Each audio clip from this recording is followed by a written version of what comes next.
모든 길은 에너지로 통한다 이렇게 하고요. 우선 연도별 기온 변화를 1908년부터 작년도 그러니까 불과 한 3, 4개월 전까지 이렇게 봤는데 기온을 보면 서울 거예요. 실제 이 자료는 어디에도 없어요. 1908년부터 22년까지인데 굉장히 기온 상승폭이 전 세계 기온보다도 굉장히 빠르게 이렇게 상승하고 있어요. 그래서 보면은 저기 50, 51, 52는 기온이 빠졌어요. 왜 없어요? 그때 전쟁인가 봐. 네, 전쟁 나서 자료가 없는 거예요. 그리고 현재까지 저는 추세로 가고 있는데 그러면 미래는 어떻게 될 건가? 이거는 기후변화 시나리오, SSP 시나리오예요. 작년까지는 저희가 RCP 시나리오 썼잖아요. 네. 근데 올해부터는 SSP 시나리오를 써야 돼요. 그러니까 사회 경제 경로예요. 작년까지 쓴 RCP는 탄소 농도를 가지고 한 그 시나리오였는데 여기는 사회 경제까지 같이 포함해서 한 RCP 시나리오 8.5인데 보면 현재 서울 기온이 약 한 14도 정도 돼요. 13.5도에 정도 되는데 2002년도 가면은 기온이 20도가 훨씬 넘어요. 그래서 기온이 한 6도, 7도 이렇게 상승하는 거 이렇게 한번 저희가 상상할 수 있어요.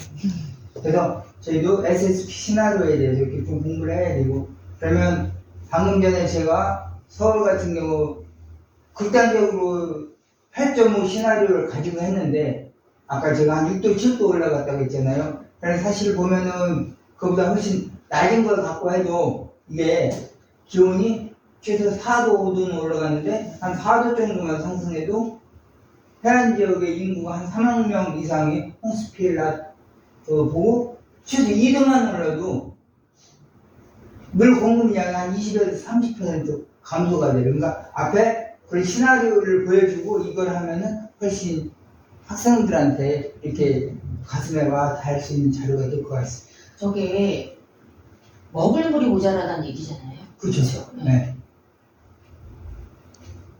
그리고 1도만 올라도 10% 생물이 그 멸종 위기에 이렇게 올 것으로 예정돼 있고요.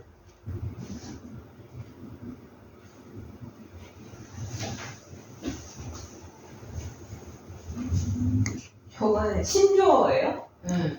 3만 4원이 아니라.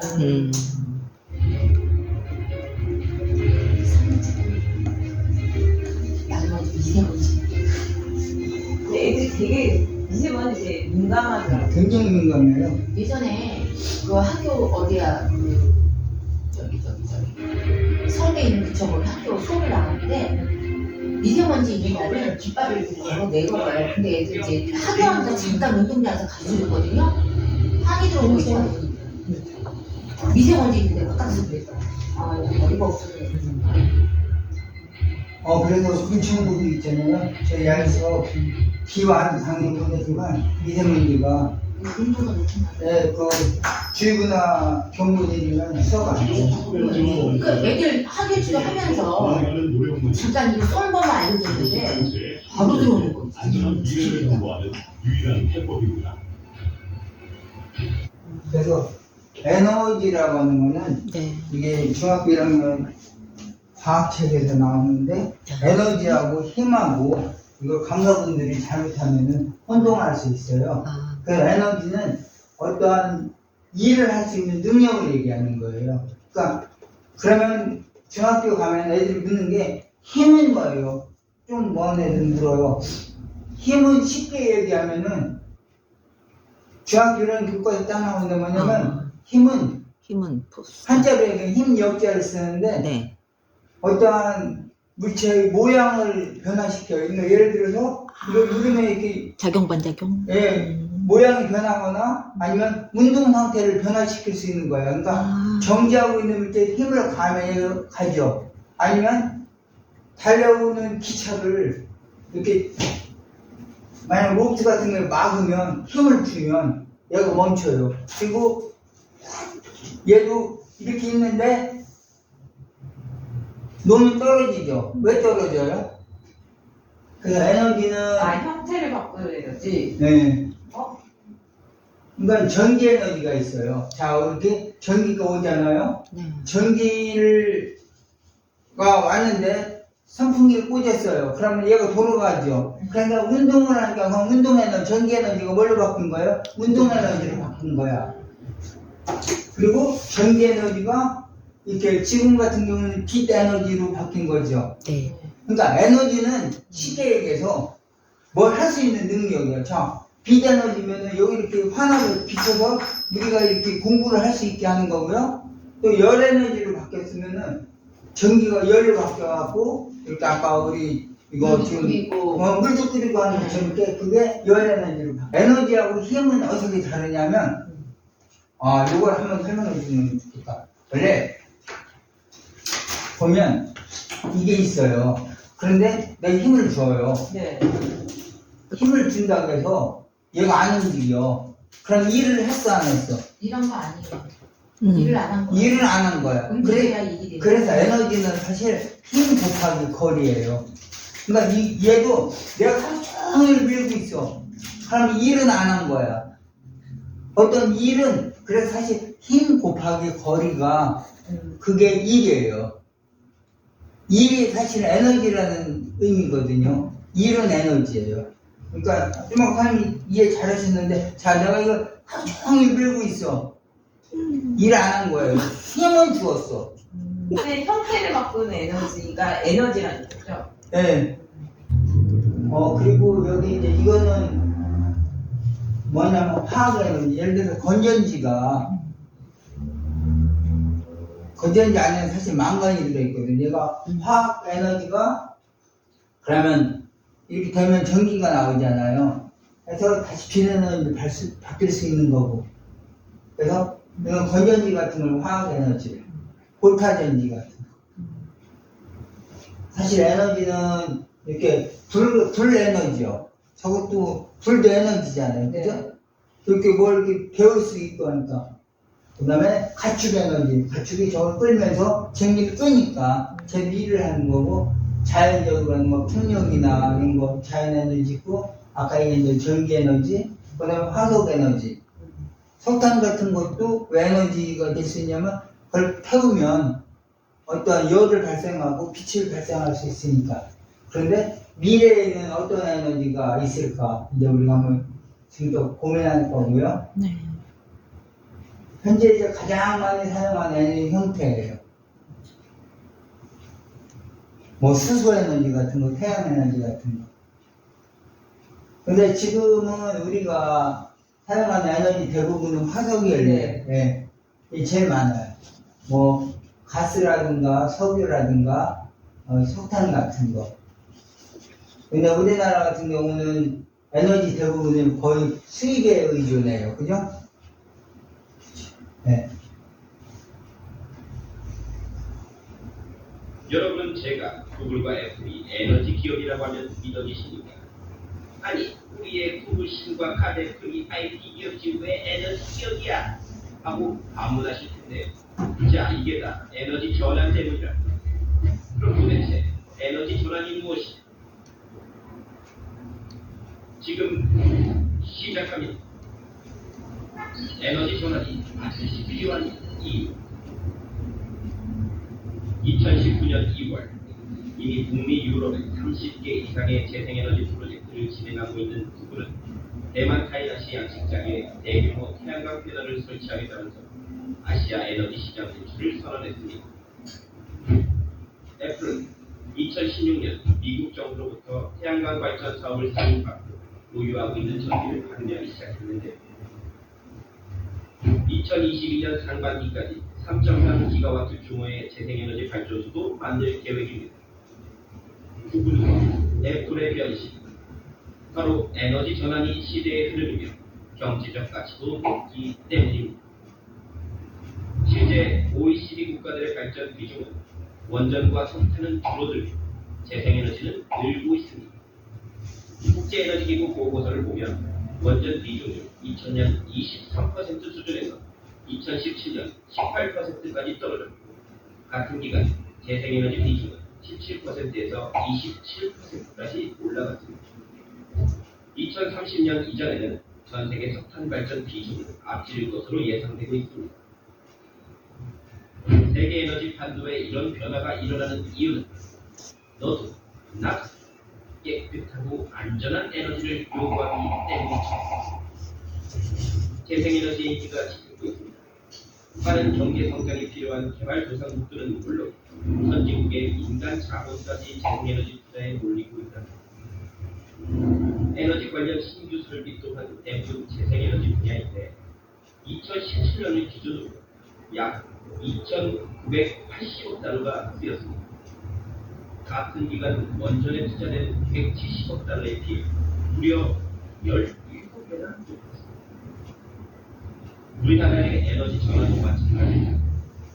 미세먼지 문제만 봐서 알 수 있겠죠. 우리나라 미세먼지 발생의 약 14%가 석탄 발전 과정에서 나오는데요. 우리 정부는 단기적으로 대기오염 물질과 온실가스 배출량이 적은 천연가스 발전을 늘리면서 현재 운영 중인 석탄 발전소 39기에 안정설비 비용 11조 3천억 원을 투자하고 있습니다. 하지만 이건 어디까지나 과도기적 조치입니다.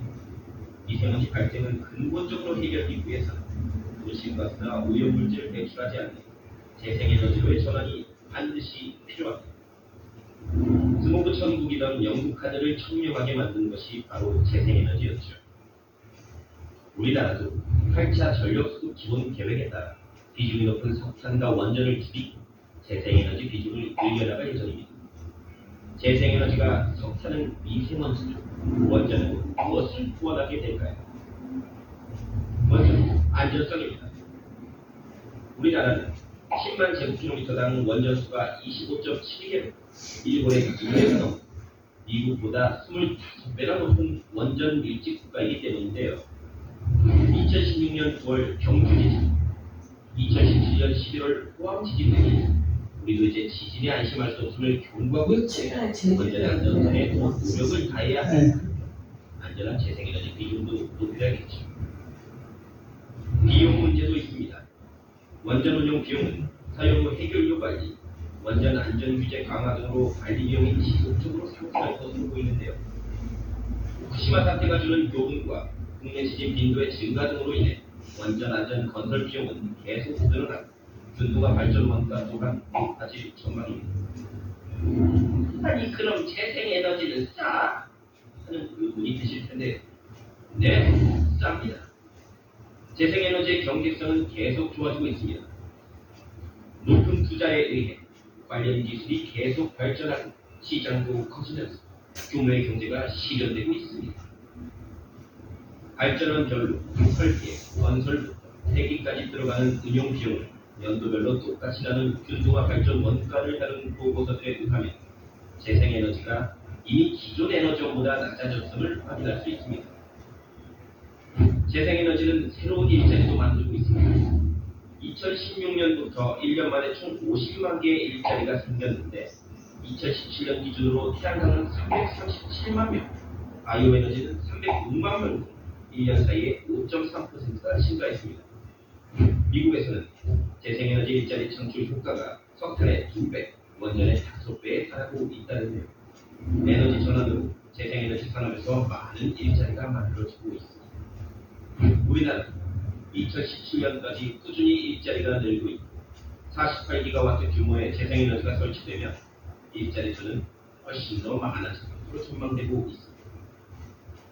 자, 이제 에너지 전환은 피할 수 없는 세계적인 추세라는 것을 알 수 있겠죠. 에너지는 친환경적이고 안전해야 한다는 가치가 중요해졌고 향후 재생에너지의 경제성과 산업 전망도 긍정적입니다. 우리나라도 에너지 전환으로 보다 깨끗하고 안전한 미래를 맞이하기를 기대합니다.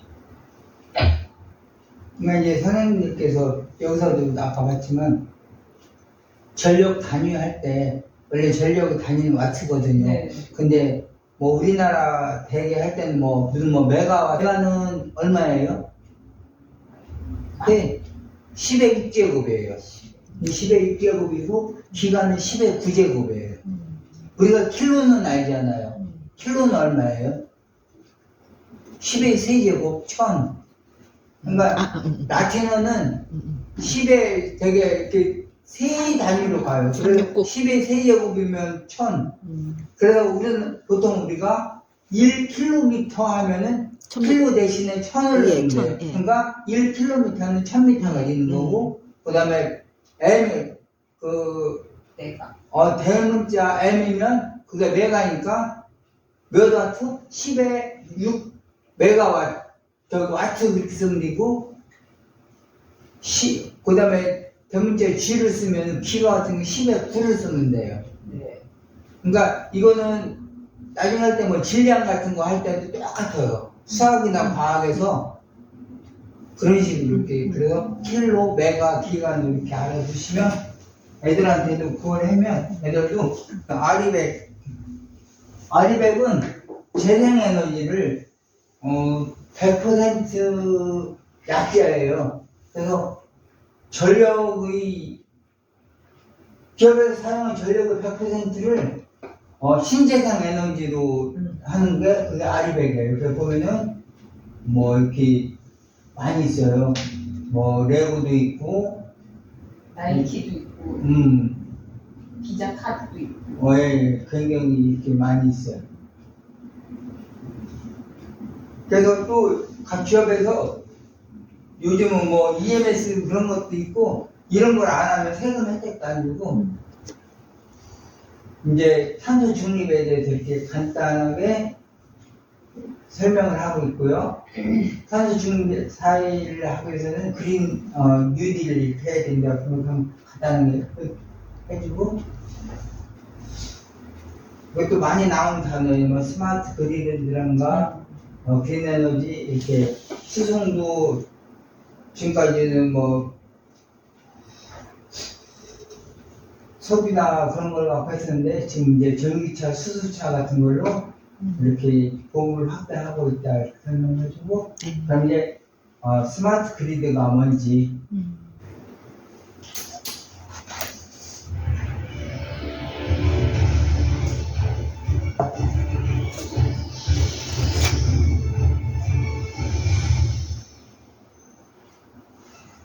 필리핀 중부에 위치한 작은 섬 코브라도. 코브라도에서는 20년 된 조립식 디젤 발전기를 이용해 비싼 가격의 전기를 사용해왔습니다. 하지만 오늘날에는 태양광 발전이 되는 낮 시간에 발생한 전기를 마을로 공급하고 남는 에너지는 저장했다가 태양광 발전이 안 될 때 필요한 곳에 공급합니다. 누구에게 얼마만큼의 전기가 필요한지 분석해 필요한 곳에 공급하고 남으면 저장하는 기술. 상상 속 이야기가 아닙니다. 우리 곁에 손큰 다가온 미래, 스마트 그리드와 만나볼까요? 오늘날 우리가 사용하는 전기는 발전소에서 생산하여 가정에 이르기까지 다양한 과정을 거칩니다. 전력막 또는 전력계통이라고 부르는 이 과정에 대해 알아보겠습니다.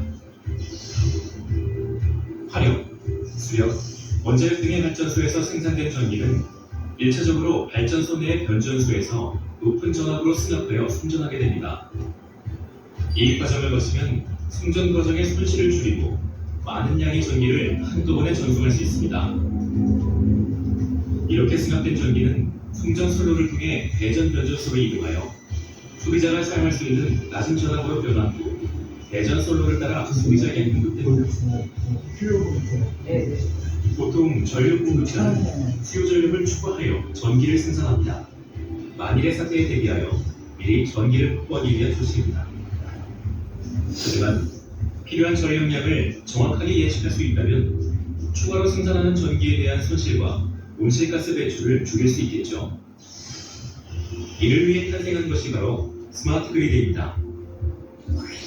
스마트 그리드는 기존의 전력망의 정보통신 기술을 접목한 진화된 차세대 전력망을 의미합니다. 전력 공급자는 실시간으로 필요한 전력 수요를 분석하여 필요한 만큼의 전기를 생산 공급하고 소비자는 경제적으로 전기를 사용할 수 있는 방식입니다.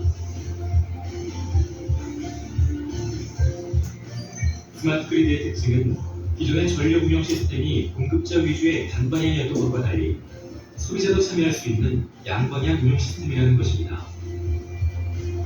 전력 시스템과 충전기기를 디지털화, 지능화하여 전력 산업의 수요와 공급에서 안정적인 균형을 유지할 수 있고 고장이나 사고에 즉각 대응하여 고품질 전력 서비스를 통한 효율적인 에너지 이용이 가능한 기술입니다. 4차 산업혁명과 함께 국제사회의 주요 미래 산업으로 각광받는 스마트 그리드. 오늘보다 내일이 더 기대되는 미래형 기술입니다.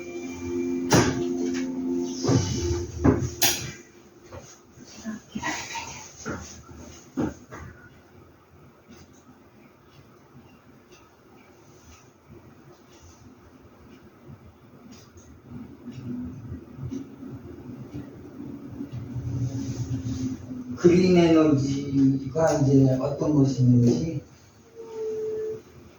잘 아시는 것처럼 태양광 발전하고 태양열 발전은 달라요. 그죠? 네. 네, 그래서 이렇게 이거는 이제 태양광 발전 개념으로 이렇게 나타난 거고요.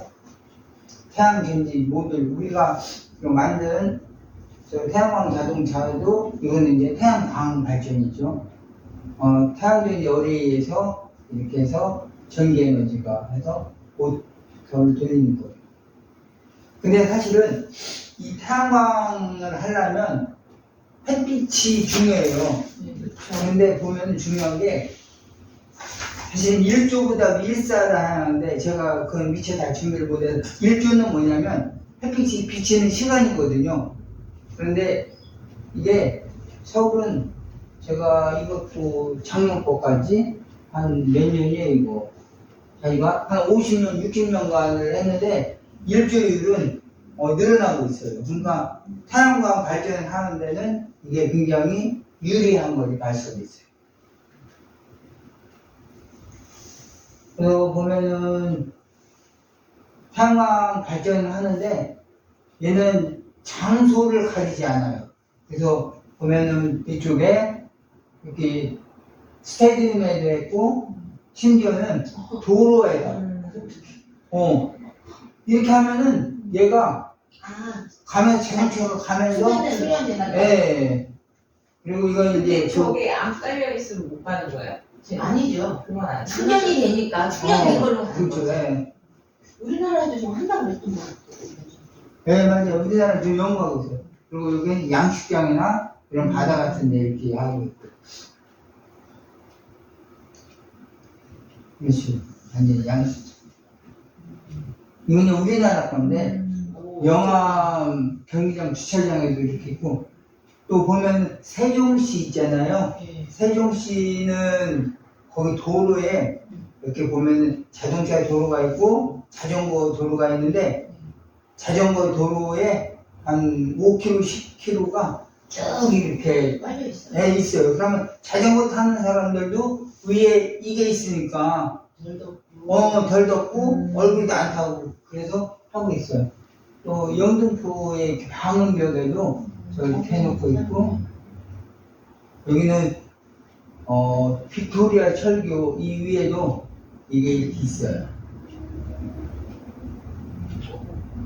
그리고 공연 같은 데도 이렇게.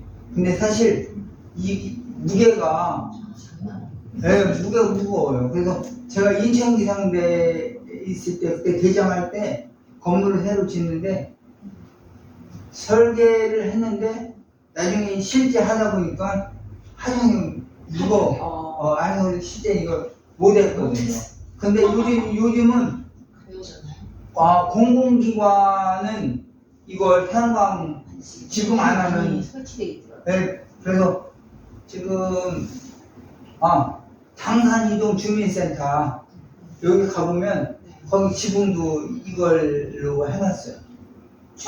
당산 이동 주민센터. 네. 그때 수인쌤 안 갔었나? 네. 그때 그 문희 선생님 가셨을걸? 네. 그럼 뭐 뛴다고 해. 그냥 어느 평면적으로 하면 이게 모양이 별로 안 이뻐요. 그래서 이거 지금 같은 경우는 이렇게 보면은 곡선으로 이렇게 설치하고 아예 벽을 무슨 이렇게 아크릴 그런 것처럼 이런 식으로 하면 아니 비치네요.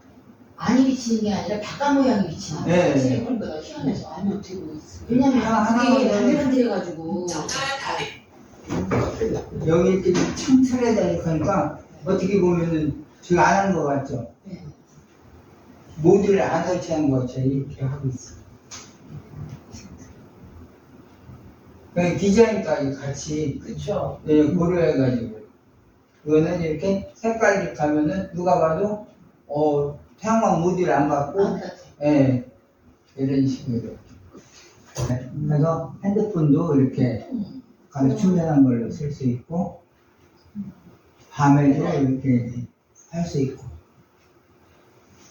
아직 안 나왔어. 불안해가지고 오늘은 12개 실권 태양광 아니 어쨌든 쓰면 노후가 되는 거잖아요. 20년. 20년. 아, 20년. 그 외에도 기본 폴리머, 20년부터. 실리콘 소재 그리고 소량의 은이 포함되어 있습니다. 그렇기 때문에 크롬이나 카드뮴과 같은 중금속은 포함되어 있지 않습니다. 태양광 모듈을 세척하는 경우에도 지하수나 빗물을 사용하고 있기 때문에 전혀 중국산이 유리한 저게- 모듈을 사용하고 있지 않습니다. 저 파는 게 이제 국산 지역이. 근데 지금 우리나라에 많이 들어와서 설치되는 게요. 대부분이 중국산. 그게 그러면은 오염이 되겠는데? 기존 지역에 수질하고 생태계 해조를 분석을 해봤는데요. 태양 설치로 인해서 수질 오염은 없는 걸로 파악되고 있고 생태계 영향도 거의 없는 아니 저기 걸로 물에 닿으면 녹아내리지 물에 안 닿으면 떠있는 건 다 있다. 근데 그게 오염된다 그랬는데. 오염돼요. 솔직히 오염된다고 나오면 그거 하게 내리겠어요. 어민들이 피해가 있다고 분명히 주는 것 같아요. 태양광에서 나오는 전자파의 경우는 여러 공인 시험기관에서 측정한 결과 우리가 가정에서 사용하는 전자레인지와 같은 전기 제품에서 나오는 수준보다도 더 미미한 수준으로 결과가 측정되었습니다. 그리고 태양광의 빛 반사의 경우에는 건물 외벽이나 비닐하우스 그리고 수면에서 반사되는 빛 반사보다 더 영향이 약한 것으로 측정되었습니다. 아까 이제 그 태양광은 그 태양 패널을 가지고 한 건데 태양열은 뭐 가지고 하는 거야? 같은 태양 빛인데 지별판은 뭐예요 이게? 열을 열을 모아가지고 그러니까 물 이거는 데피고 이런 데 쓰잖아. 근데 이거는 직감만. 이제 원리가 뭐냐면 오목 렌즈 아시죠? 네? 렌즈는 오목 렌즈가 있고 아, 물론 네네. 렌즈가 있고. 그러면 이렇게 빛을 모아서. 모아가지고 예, 서로. 물을 데우는 거예요. 물을 데우면 그 물이 어떻게 돼요? 따뜻해지죠. 따뜻해지면 얘가 가면서 회전하면서 터빈을 돌리는 거예요. 터빈 돌려서 결국은 전기를 생산하는 거예요. 여기 있는 것처럼 얘가 이렇게 있으면 빛이 모아져요. 수증기로 좀 터빈을 돌려서. 해서 터빈 되게 돌려. 많은 금액. 금천구에 그래서 12층에 가면 그 12층이잖아. 그래서 저는 애들 교육할 때 네. 같이 가봐. 12층에 이게 코스도 있어요. 보라고. 있어가지고 실제로 할 때 이걸로 누룽지 있잖아요. 냄새 갖다 놓고 어떻게 먹어요? 누룽지 이렇게 해갖고 뜨겁게 해서 애들 주고 재밌겠다, 그거. 재밌다. 이렇게 태양 열 하는 것도 있고 태양 광도 있고 그래가지고 실제로 이런 태양 광 가지고 저기 애들하고 씨름하는 것도 시켜요. 시름? 힘이. 그러니까 돌리면 모터가 예. 돌아가잖아요. 그럼 못 들어가게 하는 거 있고 여러 가지가 있어요. 재밌네. 여기 지하 가면은 지열 발전 해가지고 하는 그런 시스템도 있고 쭉 있어요. 여기는 태양열 발전 굉장히 모듈이 많은 애요, 그죠? 이런 식으로. 온수기. 이거는 지금도 가면은 이렇게 많이 있어요, 지금. 저렇게 돼 있어. 아, 저 동그랗게? 동그랗게. 네. 그 집을 딱 붙어 있어요. 이렇게. 저게 저속에 물이 들어있는 거야. 이게 이렇게 해서. 그러니까 온수기는 이런 식으로 원리가. 수장님이 저기 할까봐 벌써 이렇게 딱 원리는 이렇고요. 그 다음에 이거 조리기. 이 파라볼릭 조리기에서 요게 냄비예요. 맞아요. 예. 그래서 애들 누룽지 해주면 무지 좋아요. 위험하다. 네. 위험해. 엄청 커요. 이제 풍력. 풍력은 원리가 여기 이렇게 돌아가면서 발전기를 돌려요. 그러면 수력 발전이나 이것랑 똑같아요. 발전기를 돌리면 플레밍의 법칙에 의해서 얘가 돌아가면 전기가 발생해요. 이렇게 보면은 크기가 이렇게 점점 크기가 이게 딱 보이죠? 얘는 단위가 이거 뭐예요? 메가와트. 굉장히 큰 거예요. 사실 보면은 제가 한번 말씀드릴게요. 이제 우리가 가정에서 쓰는 게 저기 뭐야 에어컨이 보통 몇 와트 써요? 에어컨이 제 기억에 한 600와트 쓸 거예요. 네? 꽤 많이 있어. 네, 꽤 많죠. 그러니까 이런 거에 비해서 굉장히 선풍기가 60와트 써요. 그러면 만약에 우리가 에어컨을 만약 600와트면 저거 메가와트면 저게 메가는 얼마라고 해서 제가 10에 6제곱이잖아요. 그러면 몇 개를 쓰는 거예요, 동시에 에어컨을. 무지무지하게 큰 거죠. 근데 아까는 막 기가와트도 쓰고.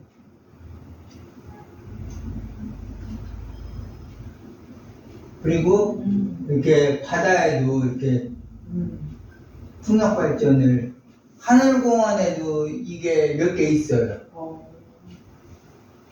저게 하늘에서도 이게 또 이제 문제는 뭐냐면 소음. 소음의 단위는 소리 크기는 데시벨이라고 써요. 보통 우리가 믹서기는 90데시벨, 에어컨이 50데시벨, 냉장고가 40 이런 식으로 있는데 좀 새가 부딪혀서 근데 새가 죽는 건 사실 이런 건물에 부딪혀서 죽는 게 더 많아요. 혹시 방음벽 있잖아요. 네. 거기 죽는 경우 그렇게 많다고 해요. 네. 수력 발전. 여기도 아까 얘기한 대로 에너지예요. 위치 에너지가 전기 에너지로. 이 의미는 뭐냐면 에너지가 여러 가지가 있어요. 위치 에너지는 얘가 이렇게 위치를 가지면 얘가 에너지를 그래서 위치 에너지를 영어로 얘기하면 포텐셜 에너지라고 그러거든요. 이거는 포텐셜이라는 건 사실 잠재적이라는 거예요. 그러면 얘가 이렇게 있으면 아무것도 아닌데 떨어지면서 그치. 힘을 위에 올라갔으면 잠재적으로 에너지를 가지고 있는 거예요. 그래서 중력에 밑으로 떨어지면서 얘가 아까 이제 역학경 에너지인데 자 위치 에너지가 밑으로 떨어지면서 뭘로 변해요?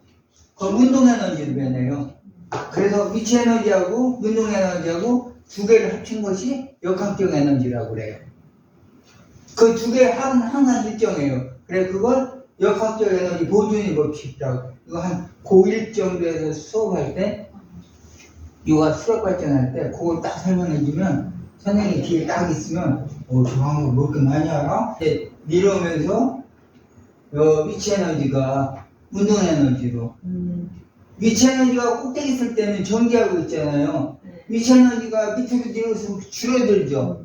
줄어들면은 항상 에너지 합은 일정하거든. 그럼 위치 에너지가 줄어드는 만큼 그게 뭘로 변해요? 운동 에너지로. 그럼 맨 밑에 오면 위치 에너지는 얼마예요, 선생님? 0이잖아요. 네. 그럼 위에 있던 위치 에너지가 다 뭘로 변한 거예요? 운동 에너지로 변한. 그래서 그 두 개의 합은 항상 일정하다. 그게 수력 발전의 원리다. 이렇게 해주면. 이건 왜 했냐면, 자, 좀 아까 수력을 얘기하면서 우리가 물의 양이 중요하잖아요. 수력 발전을 하려고 보니까 물이 자꾸 줄어들어. 그럼 안 되잖아요. 그쵸. 서울 강진항 같은 경우는 보면 이것도 최근 자료. 굉장히 긴 시간 동안에 자료를 12년도 춤이 뭐야 거기 비가 많이 오는데 줄어드는구나.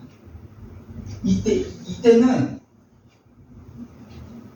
굉장히 힘들었던 시대예요. 이때는 어떠한 저수지 같은 것도 없고 그런 시대인데 비가 이렇게 적게 왔어요. 그래서 무슨 뭐 경술, 뭐 기근, 가뭄 막 그런 게 있었어요.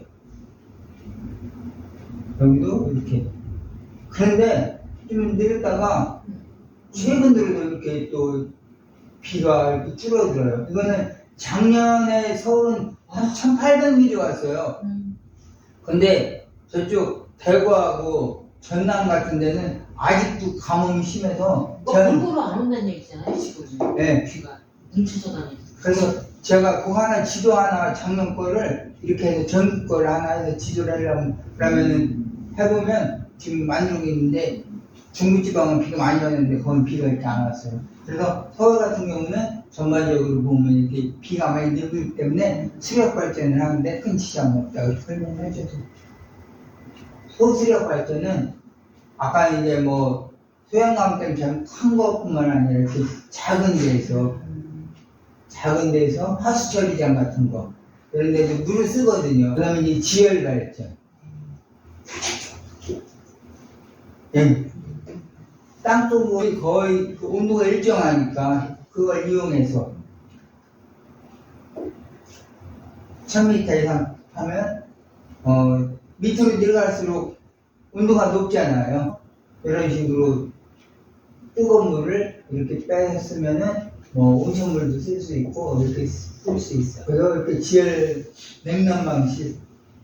기도 건드리면 안 되거든요. 너무 땅속은 예를 들어서 어느 정도에서는 기온이 한 15도 정도는 이렇게 해요. 그러면 이제 이렇게 쓰고 여기는 흡수해서 겨울에 쓰고 추울 때는 이걸 갖다가 쓰니까 따뜻하고 여기는 밑에 가서 방출해서 다시 쓰고 수열 에너지 땀에 있는 물을 갖다가 이렇게 열병기를 통해서 푸면 되고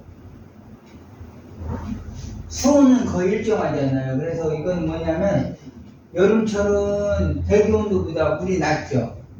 겨울철은 대기 온도보다 뜨겁죠. 네. 따뜻하죠. 그렇기 때문에 그걸 이렇게 서로 왔다 갔다 하면서 쓰는 거예요.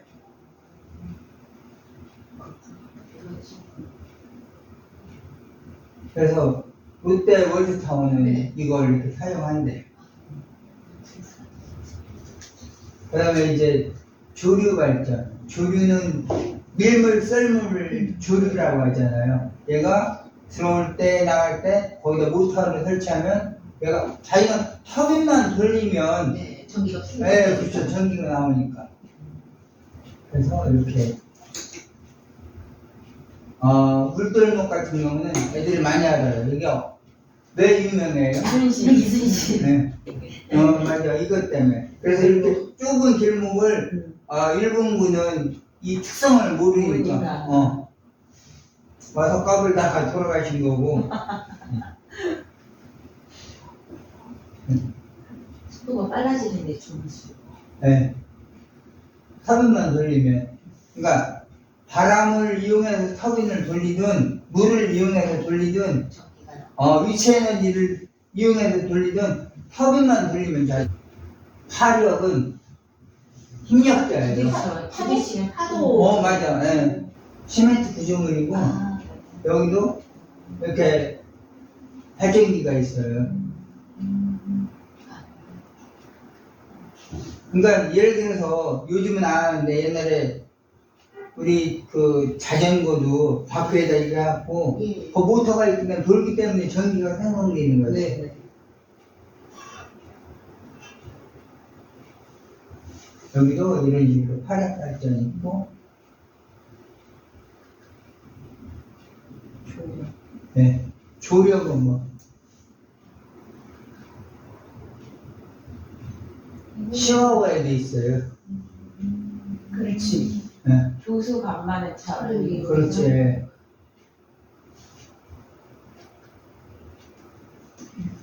수인쌤이 있는 대로 이렇게 밀물 썰물 할 때 당연히 여기에도 이렇게 모터가 있어가지고 얘를 이렇게 돌리는 거예요. 옥수수예요? 아, 옥수수. 네. 키워서. 분유 같은 거, 네. 메탄가스 같은 거, 네. 그냥 폐기물 에너지. 얘를 파쇄시키고, 에너지 저장 장치가 이런 게 이렇게 있다 한번 설명해 주고요. 인간은 여기서 이렇게. 네. 이게 뭉청뭉청해 있어요. 저걸 체험해 보는 게 참 중요한 맞아요. 것 같아요. 내연기관차 함유를 금지하겠다. 디젤 엔진의 배출가스량을 대대적으로 조작하자. 2015년 폭스바겐의 디젤 기업 부인은 유럽 등 선진국을 중심으로 내연기관차 판매 중단 상황이 이어지고 있습니다. 업계에서 2030년 이후 내연기관차를 판매하는 일이 어려워질 것으로 예측하고 있는데요. 이에 따라 전기차와 수소전기차의 관심이 쏠리고 있습니다. 현재로서는 이 둘이 내연기관차에 대한 이유가 대안이기 때문이죠. 안녕하세요. 어려운 경제, 개신자가 그려드리는 썸스케치입니다. 이번 주제는 바로 수소전기차입니다. 우리나라의 경우엔 현대차가 수소전기차 개발에 앞장서고 있는데요. 2013년 세계 최초의 양산형 수소전기차 투싼을 출시한 후 2018년 두 번째 수소전기차 모델 넥소를 출시한 바 있습니다.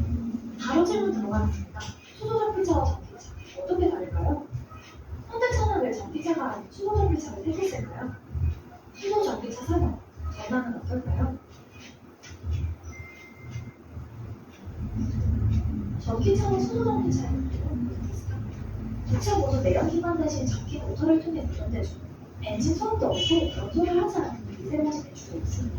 다만 전기를 어떻게 마련하느냐가 다릅니다. 전기차는 배터리를 동력하고 수소전기차는 연료전지를 동력하는 상인데요. 동력원이 다르니 충전 방식도 다릅니다. 전기차는 쉽게 말해 핸드폰을 충전하는 것처럼 배터리에 전기 에너지를 충전하는 방식입니다. 한 번 충전할 때 6시간 정도가 소요되죠. 급속 충전의 경우는 3-40분 정도가 걸리고요. 반면 수소전기차는 수소만 주입하면 주입된 수소가 연료전지에 투입되어 내부에서 자체적으로 전기를 생산하는 방식입니다. 충전 시간은 생각보다 매우 짧죠. 상대적으로 가격대가 낮은 전기차는 주행거리가 짧고 출력이 낮은 도심주행에, 가격대가 높은 수소전기차는 주행거리가 길고 높은 출력이 필요한 버스나 트럭 등 대형차에 유리하다는 평가를 받고 있습니다. 두 차 모두 아직은 무관의 기술입니다. 원활한 사용을 위한 동력가 계속 제대로 구축되지 않았다 먼저 생산부터 부품까지 전 과정에 있어서 아직까지 환경오염 물건으로부터 자유롭지 못하다는 점도 공통점이죠. 소형차 시장에서 일단 전기차가 더 높은 점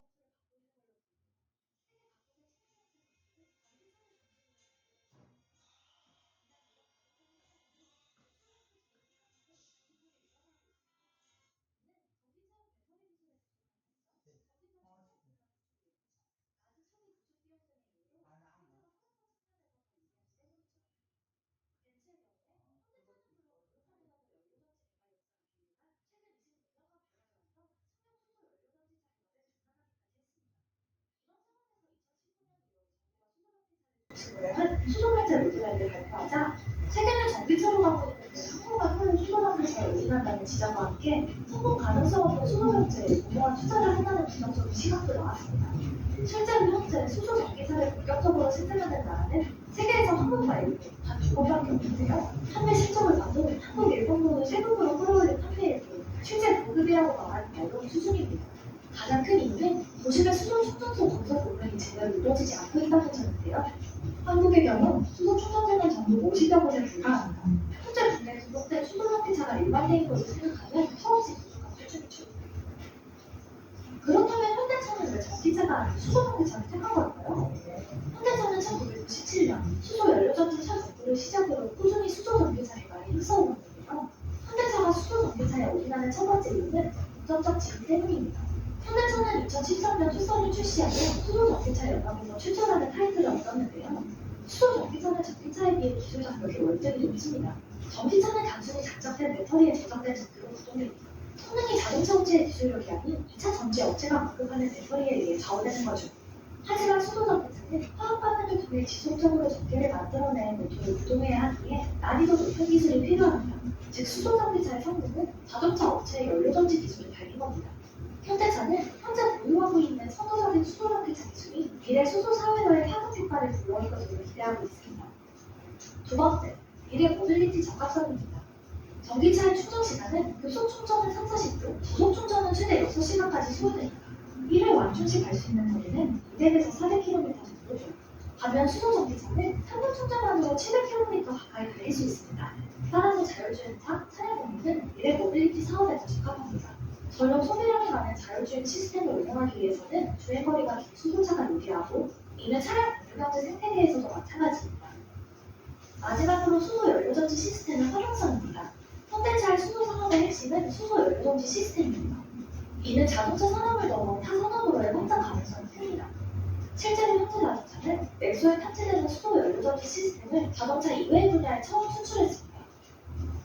태양력, 풍력, 수력 등 다른 친환경 에너지를 쉽게 저장할 수 있다는 점에서도 가치를 인정받습니다. 수소 전기차이고 전기차 대비 자동차 산업 생태계가 유지된다는 점도 장점으로 꼽힙니다. 세계 4위권에 자리하고 있는 우리나라 자동차 산업은 5천여 개의 부품업체와 판매, 정비, 보험 등 광범위한 전반 산업이 연관되어 있는 종합 시스템 산업입니다. 직관적 고용만 180만 명을 담아줍니다. 특히 현대차의 경우 부품 생산을 담당하는 중소중견 협력업체가 300여 곳에 있는데요. 전기차는 내연기관차에 비해 단순하기 때문에 부품수가 훨씬 적고 기존 부품업체 일각이 순식간에 사라져버리는 문제가 발생합니다. 반면 수소전기차의 경우 전기차에 비해 부품의 수가 많습니다. 엔진이 사라지지만 수소 공급장치와 흑백이 비용 부품이 필요해 부품 생태계가 이루어질 수 있는 거죠. 게다가 멀리 보면 자동차 산업 외에도 수소 생산, 이송, 저장, 이용에 이르는 수소 산업, 수정화 기술과 재생 에너지의 연관 등 새로운 패러다임의 산업 생태계를 제공하는 기회를 통해 새로운 일자리를 창출하고 관련 무관 산업을 크게 일으킬 수 있죠. 하지만 수소 전기차가 성공적으로 자리 잡기까지는 갈 길이 멀어 보입니다. 아까도 언급한 충전소 문제가 가장 심각합니다. 수소 충전소를 하나 짓는 데 드는 비용은 30억 원. 일반 주유소의 15배 수준이죠. 건설 비용과 운영 비용이 비싸다 보니 수소 판매 정가가 높아질 수밖에 없고 이는 수요의 감소로 이어집니다. 또한 일반 주유소라든지 상당한 부지를 확보해야 하는데 인구 밀집지에서는 부지를 확보하는 것부터가 매우 어렵습니다. 수소 폭발에 대한 우려 때문인데요. 사실 수소는 공기보다 14배 가벼워 노출되는 순간 공기 중으로 빠르게 확산되어 농도가 4% 미만으로 급격히 떨어지고 자연 발화 온도 역시 575도로 높아 폭발 가능성이 낮습니다.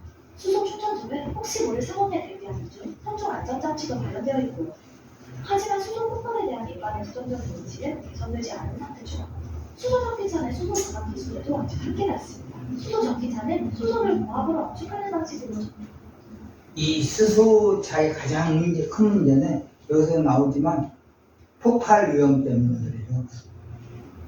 그러니까 이렇게 탄소 중립도 같이 이렇게 실천하자 여기까지. 끝. 아우, 고생하셨습니다.